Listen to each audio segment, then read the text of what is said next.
उसने एक शिकारी की बंदूक से दो बाघों को बचाया। उनका खतरनाक लेकिन प्यारा रूप देखकर वो उन्हें मारने की हिम्मत नहीं जुटा पाया। इसलिए उसने बाघ के बच्चों को उठाया और उन्हें वापस गुफा में ले गया। एक आंख वाला बाघ का बच्चा उस पर लगातार दहाड़ रहा था। रात भर उसे उस आदमी की गंध याद आ गई।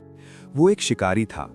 उसने अपना तीतर गुफा के गेट पर तब तक छोड़ा जब तक कि दोनों बाघ के बच्चे अपने शिकार को अंदर खींचकर नहीं चले गए। कुछ दिनों बाद वो वापस आया। गुफा में सिर्फ बाघ के बच्चे की लाश बची थी। एक आंख वाला बच्चा गायब हो गया था। सालों बाद पहाड़ों में एक बाघ राजा दिखाई दिया। कहा जाता है कि उसका वजन 900 जिन लगभग 450 केटी था और वो बहुत चालाक था। आसानी से शिकारियों के जाल से बच जाता था। उसकी एक खास बात यह भी थी, उसकी सिर्फ एक आंख थी। बाघ के बच्चों को बचाने के कुछ समय बाद उस आदमी ने शिकार करना बंद कर दिया। एक बार उसकी शिकार करने की राइफल गलती से चल गई और उसकी पत्नी को मार डाला। ठीक वैसे ही जैसे उसने बाघ के बच्चे की मां को गोली मारी थी, एक घातक गोली। उसे लगा कि ये उसका प्रतिशोध है। उसने अपने बेटे को अकेले ही पीड़ा में पाला, उसे बंदूक छूने या फिर से शिकारी बनने से मना किया। एक दिन एक जख्मी आदमी ने उसके दरवाजे पर दस्तक दी। शिकारियों का एक समूह दरवाजे के बाहर खड़ा था, जो उस आदमी से बाघ राजा का शिकार करने के लिए उनका नेतृत्व करने के लिए कहने आया था।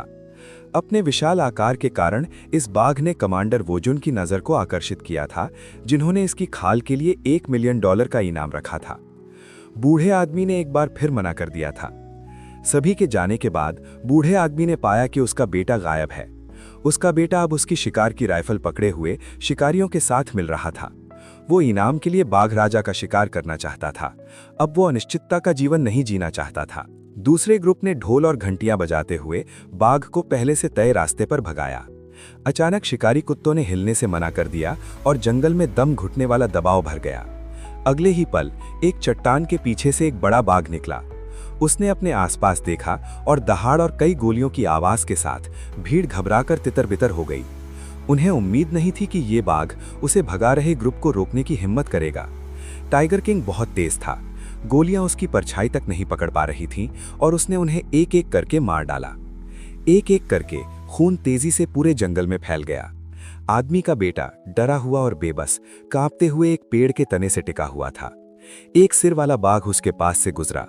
उसे बस एक पल के लिए देखा।